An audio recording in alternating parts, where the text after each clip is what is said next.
नमो ताहि जाते भये अरहंतादि महान। करि मंगल करि हो महा ग्रंथ करन के काज। जाते मिले समाज सब पावे निज पद राज। पावे निज पद राज। इस भव तरु का मूल एक जानहु मिथ्या भाव। ताको करि निर्मूल अब करिए मोक्ष उपाव। करिए मोक्ष उपाव। मोक्ष मार्ग प्रकाश नामक ग्रंथ आचार्य कल्प पंडित प्रवर टोडरमल जी साहब की यह सुंदर अनुपम रचना सातवां अधिकार आज हम निश्चित ही संपन्न कर रहे हैं। पेज नंबर 2 से चर्चा चलेगी। बहुत मार्मिक प्रकरण है, शब्द बहुत गंभीर हैं, भावों की गहराई में उतर जाने की भावना है। शब्द स्वतंत्र है, हमारी योग्यता नहीं है कि हम कुछ बोल सकें। जो जैसा निकलना हो वैसा निकलता है। एक एक शब्द इतना सुंदर है। पंडित जी कह रहे हैं भैया सुनो, कल बात कही थी हमने, अपने दोष अपने में यदि कोई दोष हो तो उसे दूर कर लेना, सीधी सी बात है। हमारे में यदि किसी तरह की कोई कमी हो, किसी तरह का दोष हो, किसी तरह की गलती हो, जो बातें पीछे पड़ी है उन सब बातों को सुनकर यदि ऐसा लगता हो कि ये कमी मेरे में है, ये भूल मेरी है, उसे सुधार लेना। भूल सुधार लेना जरूरी है, क्योंकि बहुत लंबा काल हो गया, अनादिकाल से आज तक हमने अपनी भूल को सुधारा नहीं। हमने अपने आप को जाना नहीं, पहचाना नहीं। जब तक भूल नहीं सुधरेगी तब तक संसार परिभ्रमण नहीं मिटेगा। अनादिकालीन भूल है। औरों के तो दोष अनंत बार देखे हैं, पर की गलतियां तो अनंत बार निकाली है, लेकिन अब तो हमें अपनी ही गलती को सुधारना है। हमने दूसरों की गलती निकालने के लिए बहुत प्रयत्न किए, जब देखो तब न मालूम किस किस की, घर परिवार समाज, जहाँ देखते हैं वहाँ कमियां ही दिखाई देती है। ये कैसा है, ये कैसा है, ये कैसा है। लेकिन पंडित जी कहते हैं और के दोष देख देख कर कशाई नहीं होना, क्योंकि अपना भला बुरा तो अपने परिणामों के अधीन है। सच में अपने ही परिणामों के अधीन है अपना भला बुरा। तो फिर साहब दूसरे को बिगड़ने देवें। हमारा बच्चा यदि खाई में गिर रहा हो तो गिरने देवें, वो कुएं में कूद रहा हो तो कूदने देवें, कोई व्यक्ति यदि जहर खा रहा हो तो खाने देवें। उसको विचार विवेक नहीं है, ना समझ है, वो जो काम कर रहा है उसे कर लेने देवें क्या, कि भले बुरे का निर्णय उसे स्वयं करने दो। तो हम नहीं कहें, वो तो ना समझ है। समझाना पड़ेगा, बेटा ये खाने योग्य नहीं है, बेटा ये करने योग्य नहीं है, बेटा ऐसा काम नहीं किया जाता है, बेटा ऐसे जीवन जिया जाता है, बेटा झूठ नहीं बोलते हैं, बेटा अपन जैन हैं, अपन चोरी नहीं करते हैं, अनीति अन्याय बेईमानी अपने जीवन में नहीं होनी चाहिए। ये बातें सिखाई भी जाती है, बताई भी जाती है। लेकिन एक बहुत सुंदर शब्द दे दिए थे, ये कहा था औरों को रुचिवान देखें तो, उसमें पात्रता जाने तो, योग्यता नहीं दिखाई देवे तो मत करना। यदि थोड़ा बहुत रुचिवान देखे तो औरों को भी कुछ उपदेश देकर उनका भला करे। क्या शब्द है भाई साहब, पंडित जी किस गहराई में जाकर के बात करते हैं। हमारी भलाई बुराई कहाँ है? हमारी बुराई हमारे भावों की अशुद्धता में है, और हमारी भलाई हमारे परिणामों की निर्मलता में है। इसके अलावा कहीं नहीं है हमारी भलाई बुराई। अच्छे कपड़े पहनने में भलाई समझता है, अच्छी गाड़ी, अच्छा स्टेटस मेंटेन करने भलाई समझता है, अच्छा बंगला हो, सुविधाएं हो, तो ये समझता है भला हो गया। भला हो उस व्यक्ति का जिस व्यक्ति ने मुझे ये बिजनेस बतलाया था, भला हो उस व्यक्ति का जिसने मुझे अपॉर्चुनिटी दी थी। अरे भाई, ये सारे दुनिया में सब कुछ सुविधाएं मिल जावे तो भी भलेपन की गारंटी नहीं है, लेकिन तत्वोपदेश और जनवाणी माँ का सानिध्य जिसके पास में है उसके भलेपन की गारंटी है। गारंटी की बात कर रहे हैं, बोलो, गहराई से विचार कीजिए आप। गारंटी की बात कर रहे हैं, आपकी भलाई किसमें है और बुराई किसमें है।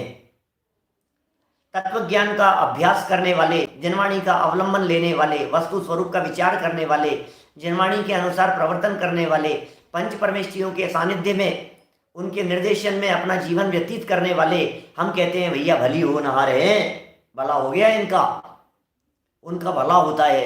और जो पंच परमेष्ठियों से दूर भागते हैं उनका बुरा होता है। देव शास्त्र गुरु को छोड़कर जो व्यक्ति कहीं अन्य स्थान पर लग गया, जिनेंद्र देव पंच परमेष्ठियों को छोड़कर जो विषय कषाय और पाप में प्रवर्तन कर रहा है, हम ये कह रहे हैं कि उसका बुरा हो रहा है। उसे समझाओ, उसे बताओ। उपदेश देकर के किसी का भला किया जा सकता है, रोटी देकर के भला नहीं होता, दान देकर के भला नहीं होता, किसी व्यक्ति को पैसे देकर के भला नहीं होता है, जमीन मकान दुकान देकर के भला नहीं होता है, किराए का मकान देकर के भला नहीं होता है।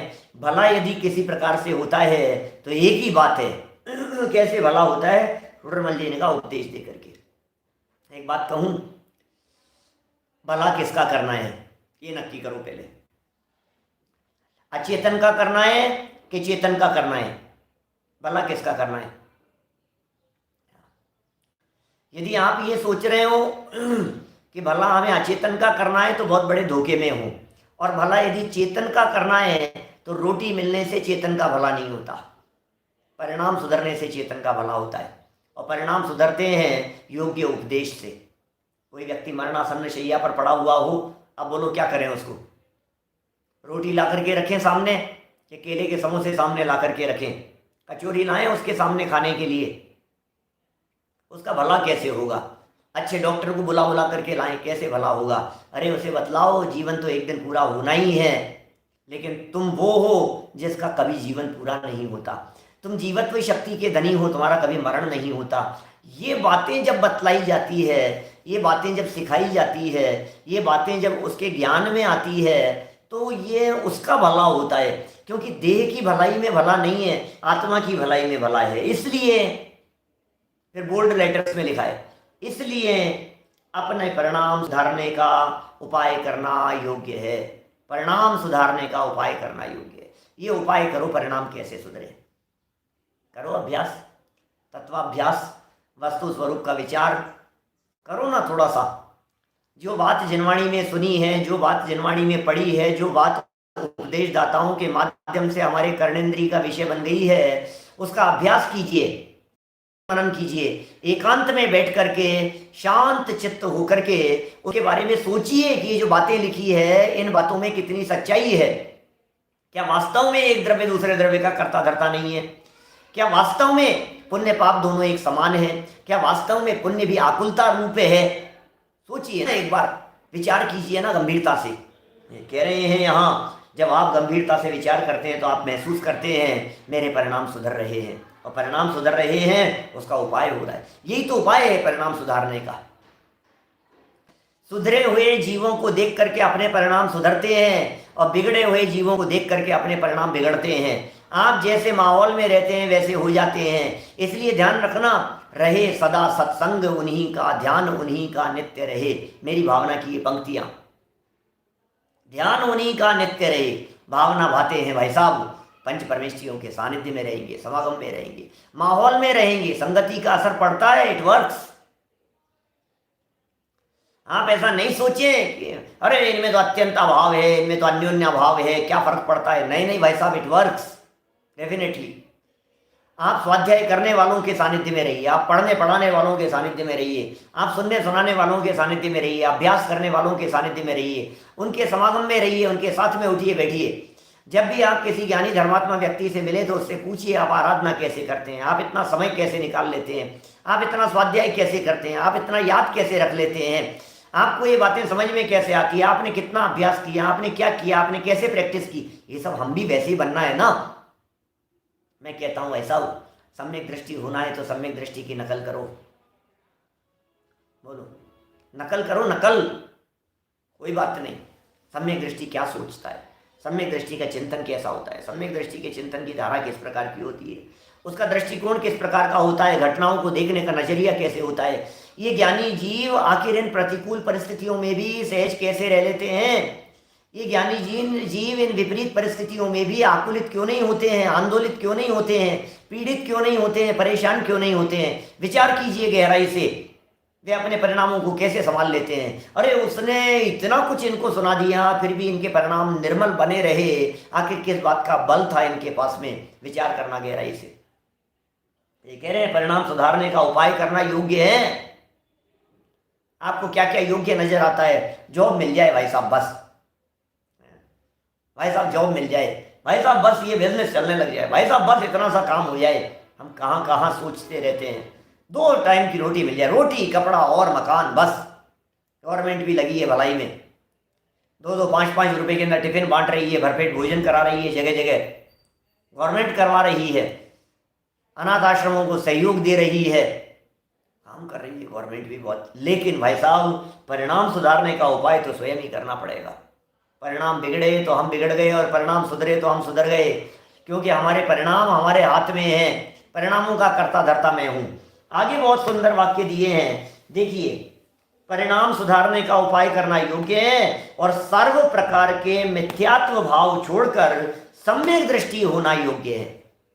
क्योंकि जब परिणाम सुधारने का उपाय करना योग्य कह दिया, तो पंडित जी को ये लगा कि ये व्यक्ति ऐसा नहीं समझ लेवे कि मैं ज्ञानियों के सानिध्य में बैठा रहूंगा तो मेरा भी उद्धार हो जाएगा। बहुत सारे लोगों की समाज में इस तरह की मान्यताएं होती है, अरे यार इनके साथ साथ हम भी तिर जाएंगे, हम तो इनका हाथ पकड़ लेंगे तो हम भी पार हो जाएंगे, इनका साथ पकड़ लेंगे तो हम भी पार हो जाएंगे, इनके साथ साथ में, बस गुरुदेव आपके साथ साथ में हम भी मोक्ष ले जाएंगे, बस आपके साथ साथ में, साथ साथ में, साथ साथ में। अरे भाई ये कह रहे हैं यहाँ परिणाम सुधारने का उपाय करना तो योग्य है, लेकिन सब प्रकार से मिथ्यात्व भाव छोड़कर सम्यक दृष्टि होना योग्य है। ये समझ लेना, मिथ्यात्व भाव को छोड़ो और सम्यक दृष्टि हो, इसका नाम है परिणाम सुधरना। शुभ विकल्पों को परिणाम सुधरना नहीं कहते हैं। परिणाम शुभ हो गए, शुभ भाव चल रहे हैं, और आपने सोच लिया कि परिणाम सुधर गए हैं, संभल गए हैं, इसे परिणाम सुधरना और संभलना नहीं कहते हैं। मिथ्यात्व भाव छोड़कर सम्यक दृष्टि होना योग्य है।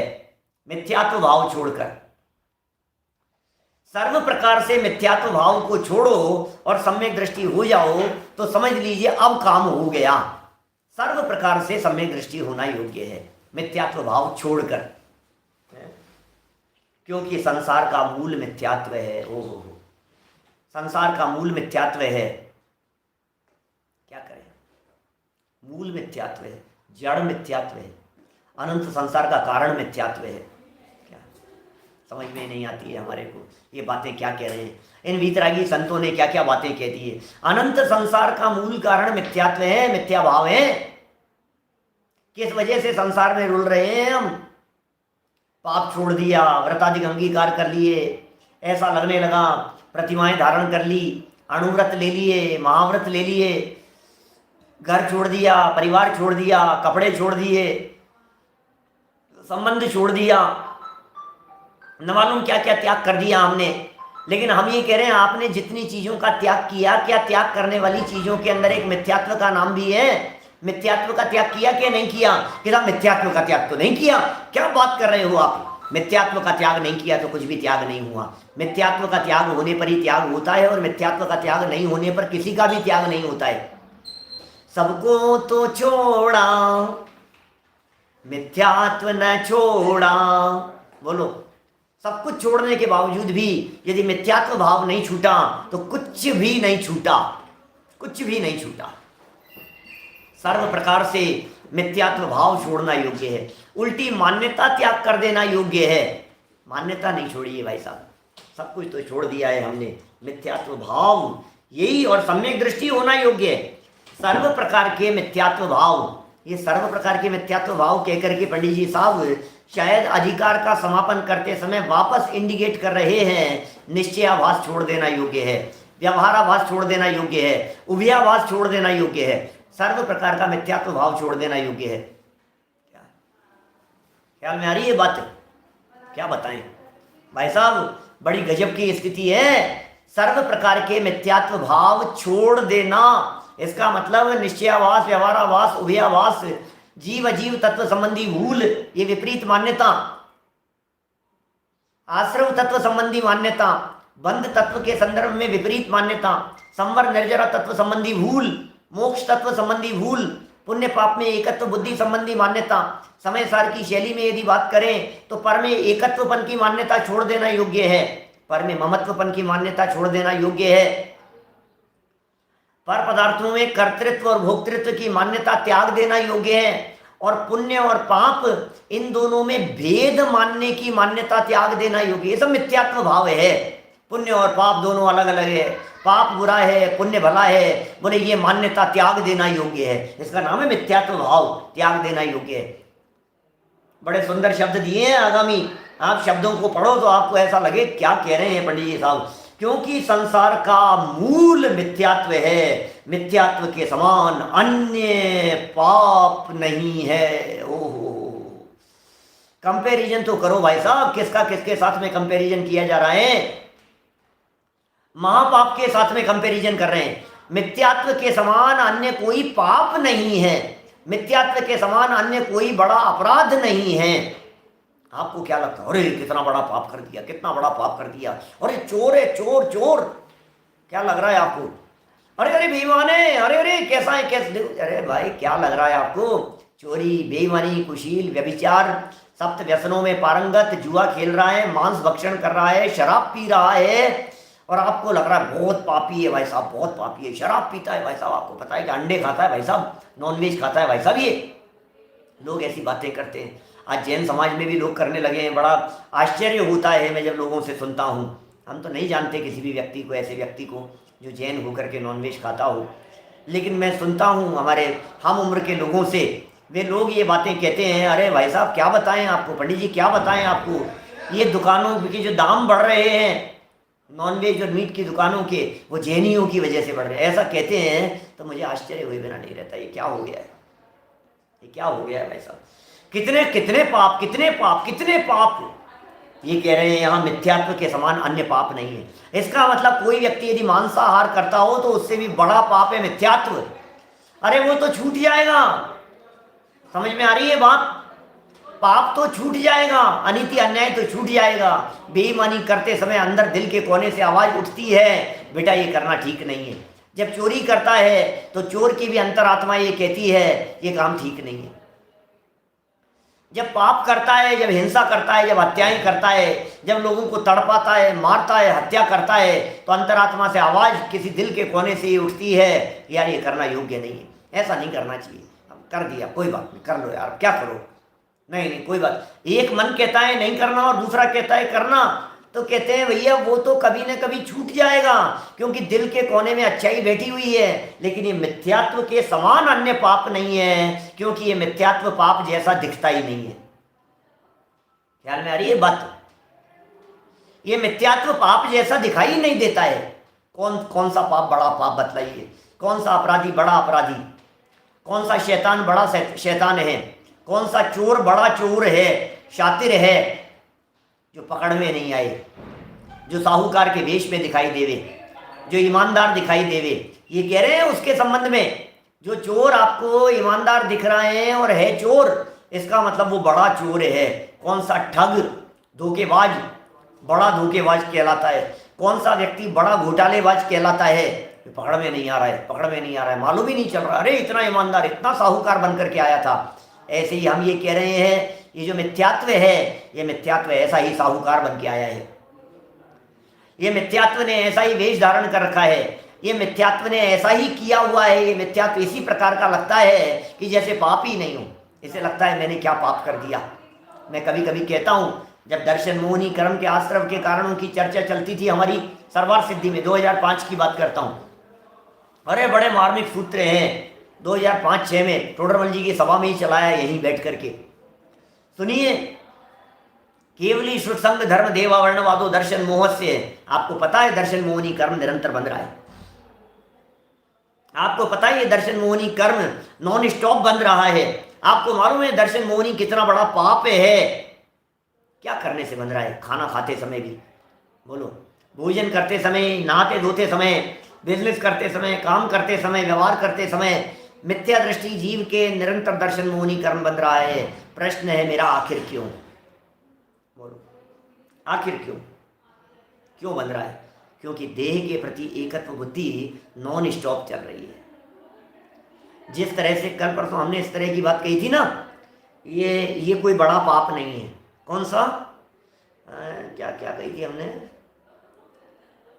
कोई इस तरह के कोई दूसरे एंगल से बात कही थी हमने देखो वापस याद आ गई। देखो ऐसा कहा था हमने कि बाल बच्चों के प्रति वाला मोह कोई बड़ा मोह नहीं है, शरीर के प्रति अपनेपन की बुद्धि वाला जो मोह है वो बड़ा मोह है। और कारण क्या बतलाया था कि एक इंद्रिय से लेकर के 4 इंद्रिय तक के सम्मूर्छन जीवों के बाल बच्चे नहीं होते, परिवार नहीं होता, इसलिए परिवार के प्रति मोह तो उनका वैसे ही छूट गया है। अब परिवार के प्रति जिनका मोह वैसे ही छूट गया क्योंकि परिवार ही नहीं है ना। अब इसी तरह से हम यहाँ कह रहे हैं, जिन पाप को आप बड़ा पाप समझ करके बैठे हैं, हमें बतलाइए चींटी कितना बड़ा पाप कर रही है। 1 इंद्रिय से 4 इंद्रिय तक के जीव नियम से ब्रह्मचारी होते हैं। ओ क्या बात कर रहे हो पंडित जी? हाँ जी हाँ, ब्रह्मचारी का मतलब कहने के लिए ब्रह्मचारी की बात कर रहा हूँ। ब्रह्मचारी तो ब्रह्म के स्वरूप के वाहन बिना हो नहीं सकते हैं, इसलिए कहने मात्र के लिए 1 इंद्रिय से 4 इंद्रिय तक के जीव नियम से उनके जीवन में वो नहीं है। कैसा? कुशील व्यभिचार जैसी बात नहीं होगी उनके जीवन में। नियम से नपुंसक वेद है, नियम से भोगादिक नहीं है उनके। अब बतलाओ, अब ये कैसा पाप होगा? नॉनवेज खाता है क्या 1 इंद्रिय जीव? पेड़ पौधे नॉनवेज खाते हैं क्या? बोलो। वायु का एक जीव, अग्नि का एक जीव, पृथ्वी का एक जीव शराब पीते हैं क्या? नहीं पीते। तो इसका मतलब तो कम पापी है। भाई साहब ये कह रहे हैं मिथ्यात्व के समान अन्य पाप नहीं है। शराब पीते हो या नहीं पीते हो, सेवन कुछ भी करते हो, बाहर में कुछ भी खाते हो, लेकिन ये कह रहे हैं मिथ्यात्व के समान अन्य पाप नहीं है। मिथ्यात्व के समान, ये लाइन इतनी जबरदस्त लाइन है, दिल को झकझोर देने वाली लाइन है। और जिस मिथ्यात्व के समान पाप नहीं कहा जा रहा है, ये देह के प्रति एकत्व बुद्धि वाले मिथ्यात्व की चर्चा की जा रही है। क्योंकि ग्रहित मिथ्यात्व वाला, यद्यपि वो भी बहुत बड़ा पाप है ग्रहित मिथ्यात्व, उसे सप्त व्यसनादि से भी बड़ा पाप कहा गया है, लेकिन वो 6ठे अध्याय के समापन में कहा था। यहाँ 7वें अध्याय के समापन में भी मिथ्यात्व के समान अन्य पाप नहीं है। गजब कर रहे हो यार पंडित जी, यार मजा आ गया। 6ठा अध्याय समाप्त करते हुए भी कहा था मिथ्यात्व के समान कोई पाप नहीं है। सारे पाप छोड़ दिए और नहीं भी छोड़े हो तो भी ये कह रहे हैं ग्रहित मिथ्यात्व बड़ा पाप है। और यहाँ ये कह रहे हैं संसार का मूल तो मिथ्यात्व है। आयु कर्म नहीं, ज्ञानावरणी कर्म नहीं, दर्शनावरणी कर्म नहीं, वेदनी कर्म नहीं, अंतराय कर्म नहीं, आयु नाम गोत्र कर्म नहीं। ये कोई बड़े कर्म नहीं है, ये कोई बड़े पाप नहीं है। इन कर्मों के बंधने में कोई दम भी नहीं है और चारित्र मोहनी में भी नहीं है। असली तो है दर्शन मोहनी है। असली पाप तो दर्शन मोहनी वाला है। वो बड़ा पाप है, वो महापाप है, वो अनर्थकारी है। बोलो। संसार का मूल जानते हो आप? दूसरी बार कह रहे हैं ये अधिकार के समापन में मंगलाचरण करते हुए भी पंडित जी ने यही शब्द दिए थे, और अधिकार के प्रारंभ में, और यहाँ समापन में भी यही शब्द दे रहे हैं। इस भव तरु का मूल एक स्टार्टिंग शब्द थे। इस भव तरु का मूल, भव तरु संसार रूपी वृक्ष, इस भव तरु का मूल एक जानहु मिथ्या भाव, माने मिथ्या दर्शन, मिथ्या ज्ञान और मिथ्या चारित्र इस संसार का मूल था। इस भव तरु का मूल इक जानहु मिथ्या भाव, और यहां अंत में आकर के कह दिया इस संसार का मूल एक मिथ्यात्व है। वही बात हो गई। इसका मतलब पंडित जी भूलते नहीं है। जिस प्रकरण को जहां से उठाया वो समापन करते समय कही गई वो लाइन, वो इस बात को दिखाती है कि उनका चिंतन कितना जबरदस्त था और व्यवस्थित था। देखिए आगामी शब्दों की तरफ अपन बढ़ते हैं। पेज नंबर 267 चल रहा है। 7वां अधिकार, बिल्कुल अंतिम चरणों में, अंतिम लाइनें, अंतिम पैराग्राफ हमारे सामने हैं। ब्रह्म वाक्य ऊपर संपन्न हो चुके हैं। ये जो 4-5 लाइनें अभी तक हमने पढ़ी है, ये 4-5 लाइनें ऐसी है जिन्हें जीवन में उतार लेना चाहिए। औरों के दोष देख देख करके कशाई नहीं होना, लगा लो जरा बोर्ड पर अपने घर में। अपना भला बुरा तो अपने परिणामों से है, लिख करके रख लो जरा। पर उपदेश कुशल बहु तेरे, जब दूसरों के उपदेश देने का प्रसंग बने तो लिख लेना। औरों को तो रुचिवान देखे तो कुछ उपदेश देकर उनका भी भला करे। ये बात हो गई। फिर अपने परिणाम सुधारने का उपाय करना योग्य है। मिथ्यात्व छोड़कर सम्यक दृष्टि होना योग्य है। संसार का मूल मिथ्यात्व है। मिथ्यात्व के समान अन्य पाप नहीं है। अब बताओ, अब कितने, हर वाक्य ऐसा है जो अपने आप में एक सामर्थ्यशाली है। ये वाक्य, हर वाक्य इस प्रकार का है। आगे एक मिथ्यात्व, अब सुनना, ये मिथ्यात्व छोड़ना योग्य तो कह दिया। शिष्य ने मानो सामने से प्रश्न कर लिया हो कि साहब छोड़ना योग्य तो है, ठीक है चलो छोड़ देंगे, लेकिन नहीं छोड़ेंगे तो क्या बिगड़ रहा है, और छोड़ देंगे तो क्या लाभ मिल रहा है, कुछ तो बताओ पंडित जी। तो कहते हैं एक मिथ्यात्व और उसके साथ अनंतानुबंधी का अभाव होने पर 41 प्रकृतियों का तो बंध मिट जाता है। ओ, लगता है आपको 41 कर्म प्रकृतियों का बंध मिट जाता है। चमत्कारिक काम है। कौन सी होती 41 कर्म प्रकृतियां?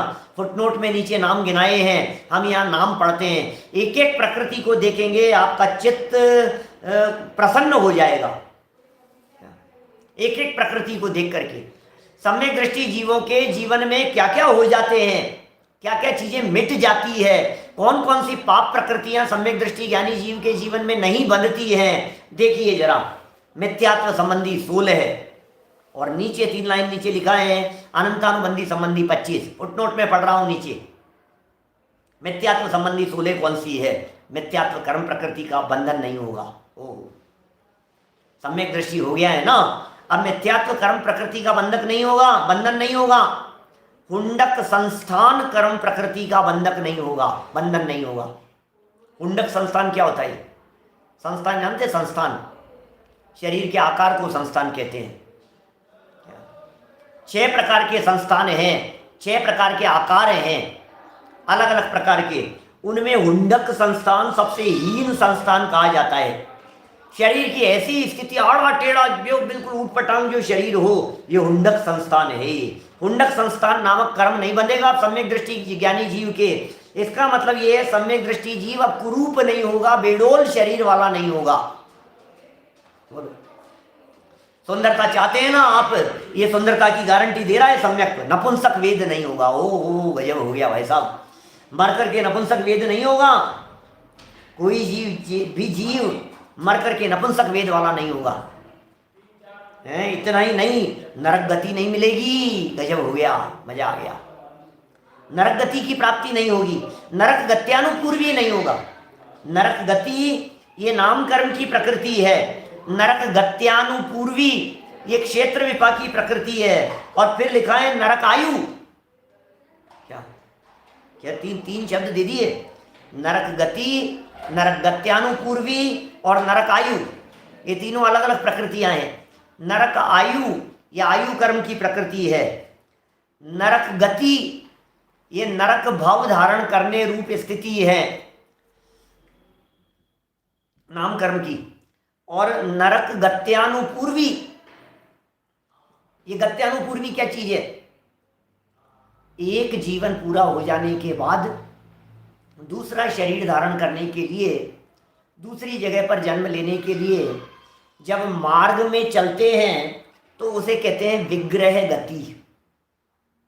ख्याल में बात, यहां मरण हो गया और वहां जन्म होना है, तो मरण से लेकर जन्म के बीच का जो काल है, माने गमन करते हुए का काल बहुत कम समय काल होता है।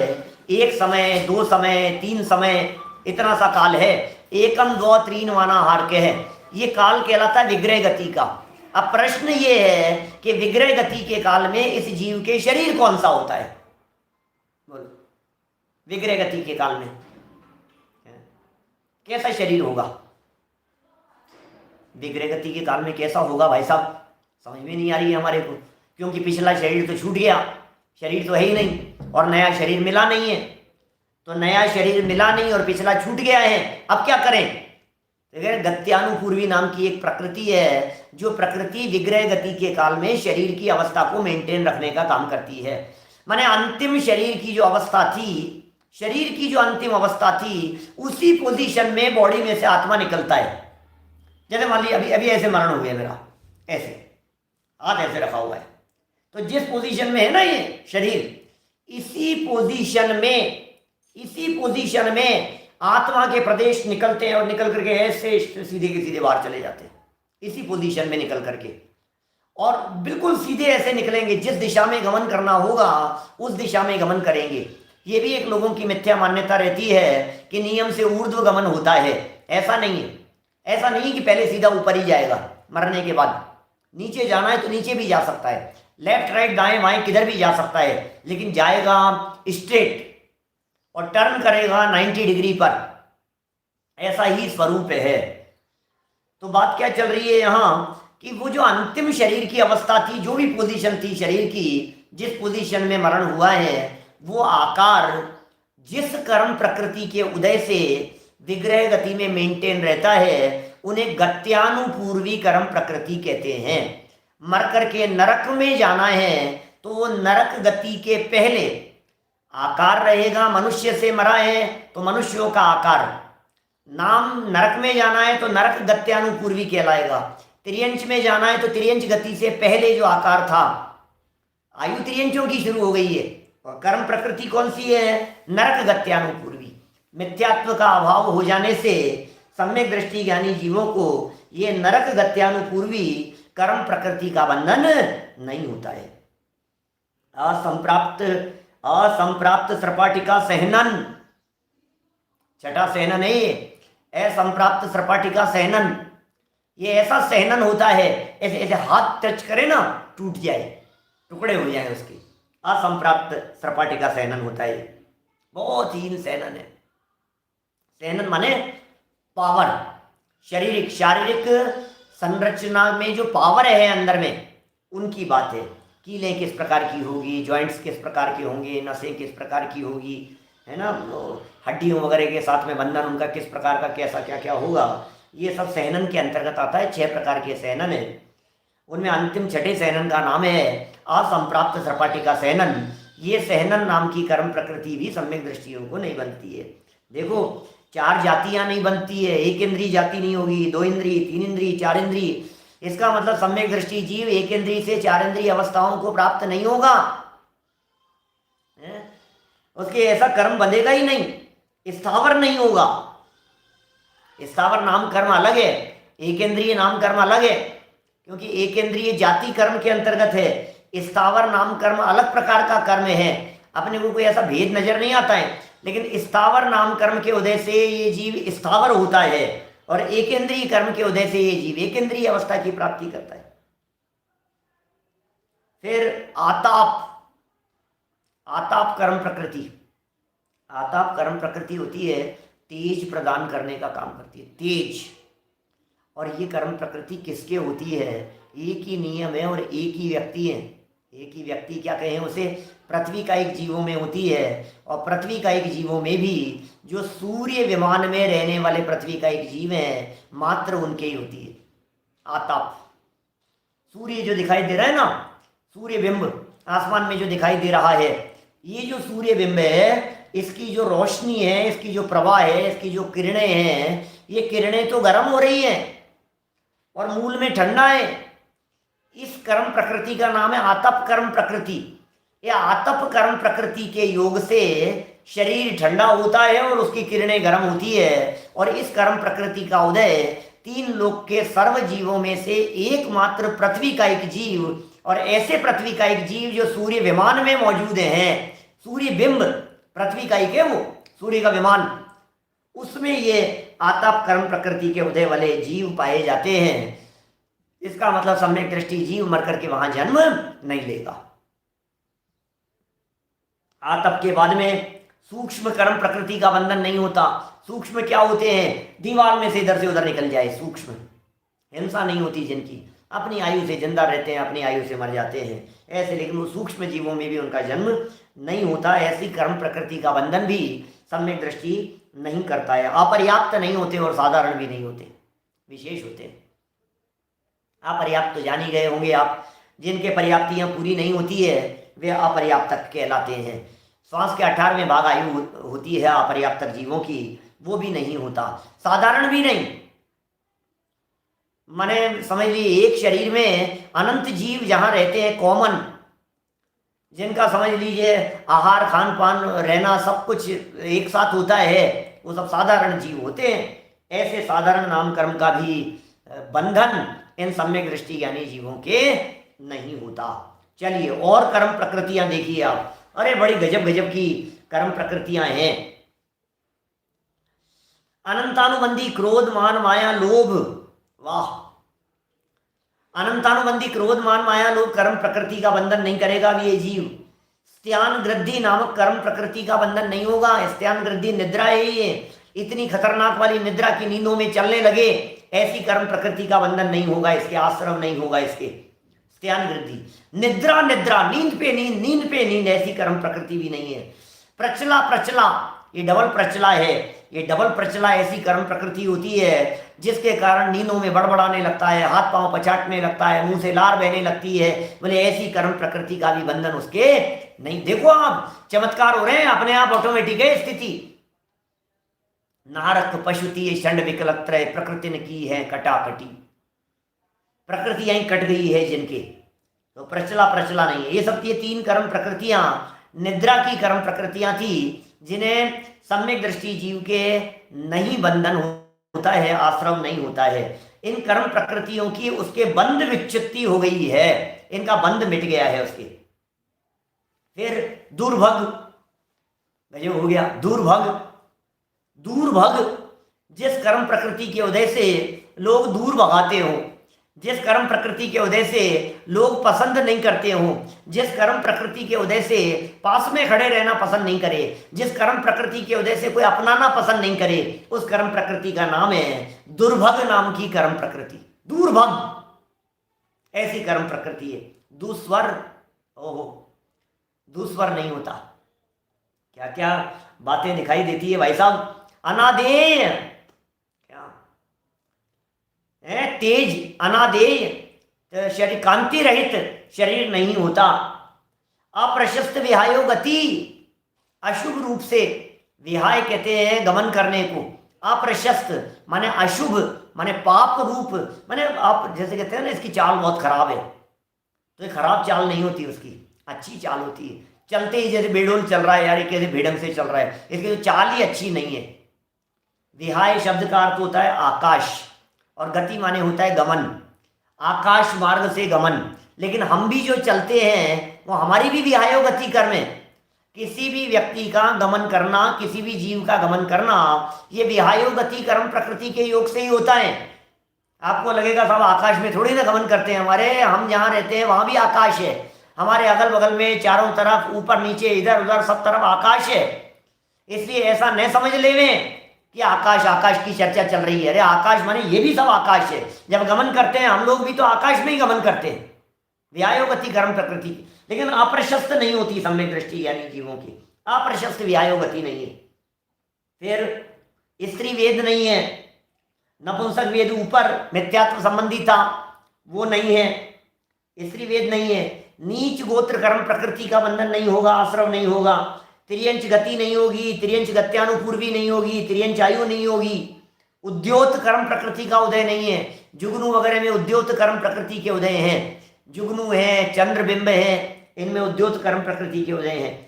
संस्थान एक तो ऊपर कह दिया था खतरनाक वाला, वो तो मिथ्यात्व के योग से होता है। अब ये अनंतानुबंधी के जो चार हैं, न्यग्रोध नहीं है, स्वाति नहीं है, संस्थान कुब्जक नहीं है, कुबड़ा नहीं है, वामन नहीं है, वामन ने जैसा, समझ में आ रही है बात। अलग अलग तरह के संस्थान है। माने समझ लीजिए एक ऐसा संस्थान जिसके अंदर नीचे से तो छोटा है क्या, और ऊपर से ऐसा मोटा है, शरीर बड़ा है, भारी है। एक ऐसा कि ऊपर तो छोटा है और नीचे से बहुत भारी है। तो ये सब प्रकार के संस्थान। इसी तरह से सहननों की चर्चा की है। वज्र नाराज सहनन, नाराज सहनन, अर्ध नाराज सहनन और कीलित सहनन, ये भी सम्यक दृष्टि यानी जीव इन कर्म प्रकृतियों का बंधन नहीं करता है। तो किसका बंधन करता है भाई साहब? यदि सहननों की दृष्टि से बात करें, सहनन तो वज्र वृषभ नाराज सहनन, यदि संस्थान की दृष्टि से बात करें तो समचतुर संस्थान, यही सम्यक दृष्टियों के होते हैं। इस तरह 16 कर्म प्रकृतियां मिथ्यात्व संबंधी और 25 कर्म प्रकृतियां अनंतानुबंधी संबंधी, इस तरह 41 कर्म प्रकृतियों की बंध विच्युति उसके हो गई है। वैसे कहते 43 कर्म प्रकृतियों का बंधन सम्यक दृष्टि के नहीं होता। चौथे गुणस्थानवर्ती सम्यक दृष्टि की बात कर रहे हैं। वो चतुर्थ गुणस्थानवर्ती सम्यक दृष्टि जीव, उसके जीवन में आहारक द्विक का भी बंधन नहीं होता, क्योंकि वो आगे संयमियों के होता है। आहारक द्विक, आहारक शरीर और आहारक अंगोपांग, ये चौथे गुणस्थान वाले के नहीं होता। तो ये 2 कर्म प्रकृतियां और जुड़ जाएं तो 43 कर्म प्रकृतियों का बंधन सम्यक दृष्टि के नहीं हो रहा है। लेकिन वे तो बहुत उत्कृष्ट जाति की प्रकृतियां थी, आगे जाकर के बंधेगी। इन 41 कर्म प्रकृतियों की बंध विच्छित्ति के संदर्भ में पंडित जी साहब ने यहां बताया। देखिए पैराग्राफ अभी बाकी है, 3 लाइनें 4 लाइनें हैं, अभी हम पढ़ते हैं। देखिए 41 कर्म प्रकृतियों का तो बंध ही मिट जाता है। ठीक है, हो गई चर्चा पूरी। अच्छा, ये तो नवीन बंध की बात हुई, बंध मिट गया, अब नवीन नहीं होगा। और स्थिति अंतः कोड़ा कोड़ी सागर की रह जाती है, प्रायोग्य लब्धि में ही रह गई थी। ये सब की स्थिति, कर्मों की स्थिति अंतः कोड़ा कोड़ी सागर प्रमाण रह गई। अनुभाग का क्या होगा भाई साहब, फल का क्या होगा पंडित जी? बोले अनुभाग थोड़ा ही रह जाता है, अनुभाग भी थोड़ा ही रह गया, और शीघ्र ही मोक्ष पद को प्राप्त करता है, और जल्दी ही मोक्ष पद की प्राप्ति भी उसे हो जाती है। कितने मोक्ष पद पे कदम रख लिए भाई साहब। मुक्ति में अब क्या देर रे, सम्यक दर्शन की प्राप्ति हो गई, अब कहाँ मुक्ति में देर है। अब तो उसे मोक्ष की प्राप्ति हो रही है, होने वाली है क्षण मात्र में। अब कोई मुक्ति में देरी का सवाल नहीं है। मुक्ति में अब क्या देर रे, शीघ्र ही मोक्ष पद प्राप्त करता है। तथा मिथ्यात्व का सद्भाव रहने पर, ओहो देखो जरा खतरा दिखा रहे हैं, मिथ्यात्व का सद्भाव रहने पर अन्य अनेक उपाय करने पर भी मोक्ष मार्ग नहीं होता। क्या करें? मिथ्यात्व का सद्भाव है, कितना ही उपाय कर लो, कितना ही उपाय कर लो, कितना भी एड़ी से चोटी तक का जोर लगा लो, मिथ्यात्व का सद्भाव है तो आप उन 608 जीवों में शामिल नहीं हो पाएंगे जिन्हें मोक्ष की प्राप्ति हो रही है। मिथ्यात्व अभी तो मिथ्या दृष्टि है। सम्यक दृष्टि जीव छठे सातवें गुणस्थानवर्ती भावलिंगी संत श्रेणी चढ़ते हुए 6 महीने 8 समय में 608 जीव ही निर्वाण की प्राप्ति करते हैं। अनेक उपाय कर लो, मिथ्यात्व साथ में है ना भाई साहब, टिकट नहीं मिलेगा, कोई पूछेगा ही नहीं मोक्ष मार्गी व्यक्ति तुम्हारे को। तथा मिथ्यात्व का सद्भाव रहने पर अन्य अनेक उपाय करने पर भी मोक्ष मार्ग नहीं होता। इसलिए बी अलर्ट, इसलिए सावधान हो जाओ, जागृत हो जाओ, सचेत हो जाओ। इसलिए जिस तिस प्रकार जिस तिस उपाय से सर्व प्रकार मिथ्यात्व का नाश करना योग्य है। ओहो, जैसे भी बन पड़े, अमृत चंद्राचार्य कहते हैं मर पच करके भी इस मिथ्यात्व का त्याग कर। पहले में पहले इस मिथ्यात्व को छोड़, पहले में पहले इस मिथ्यात्व का त्याग कर। कुंद कुंदाचार्य कहते हैं, अमृत चंद्राचार्य कह रहे हैं, जयसेनाचार्य कह रहे हैं, समंत भद्राचार्य कह रहे हैं, ये टोडरमल जी साहब कह रहे हैं, ये सब लाइन लगा करके एक के बाद एक कह रहे हैं पहले में पहले यदि त्याग करना है तो मिथ्यात्व का त्याग कर। पहले में पहले यदि तुझे कुछ छोड़ना है तो मिथ्यात्व को छोड़, अपने आत्मा को जान, पर में एकत्व बुद्धि का त्याग कर, सर्वप्रथम करने योग्य कर। जिस तिस उपाय से, साहब जिस तिस उपाय से माने जो तुझे जचता हो। कि साहब क्या पढ़ूं ये बता दो आप, तो जो तुझे जचता हो। कि साहब कैसे करूं? बोले जैसे भी हो सके करना ये काम है। अब हम कुछ नहीं जानते, जैसे देखो कभी कोई काम बहुत जिम्मेदारी से अपने माथे पर ले लेते हैं तो हम नहीं करते हैं, यार कैसे भी हो मुझे ये पूरा करना है, कुछ भी हो जाए चाहे ये काम तो करके रहूंगा, कैसे भी करूंगा लेकिन करूंगा। अब कैसे भी करूंगा मैं करता है ना, ऐसे ही कह रहे हैं यहाँ जनवाणी का अवलंबन लेकर के, जैसे भी करना हो वैसे कर, येन केन प्रकारेण, जैसे भी संभव हो। जिस तिस उपाय से सर्व प्रकार मिथ्यात्व का नाश करना ही योग्य है। और ऊपर लाइनों में कह दिया था सम्यक दर्शन की प्राप्ति करना ही योग्य है। मिथ्यात्व का नाश करना योग्य है, सम्यक्त्व की प्राप्ति करना योग्य है, क्योंकि मिथ्यात्व के समान हमारा कोई दुश्मन नहीं है, मिथ्यात्व के समान हमारा कोई बुरा करने वाला नहीं है, और सम्यक्त्व के समान हमारा कोई मित्र नहीं है। न सम्यक्त्व समम किंचित त्रैकाल्ये त्रिजगत्यपि श्रेयो श्रेयश्च मिथ्यात्व समम नान्यत् तनुभृताम। वाह, समंत भद्राचार्य की पंक्तियां हैं। तीन लोक और तीन काल में मिथ्यात्व के समान तेरा कोई बुरा करने वाला शत्रु नहीं है, और तीन लोक और तीन काल में सम्यक दर्शन के समान भला करने वाला तुम्हारा कोई मित्र नहीं है। ऐसा जानकर हे विवेकी जनों, सम्यक्त्व प्राप्त करने का प्रयत्न करो, मिथ्यात्व को नष्ट करने का प्रयत्न करो। पूजन करने का नहीं, विधान करने का नहीं, जो करो सो करते रहना, कोई बात नहीं, अटकने का नहीं। यहां पर सीधी सी बात, अटकना नहीं, सर्व प्रकार के मिथ्यात्व का नाश करना ही योग्य है। कमर कस लो भाई साहब, कमर कस लो। इस मिथ्यात्व वैरी का अंश भी बुरा है। 225 नंबर पेज पे लिखी थी पंडित जी साहब ने ये बात पीछे, मिथ्यात्व रूपी बैरी का अंश भी बुरा है।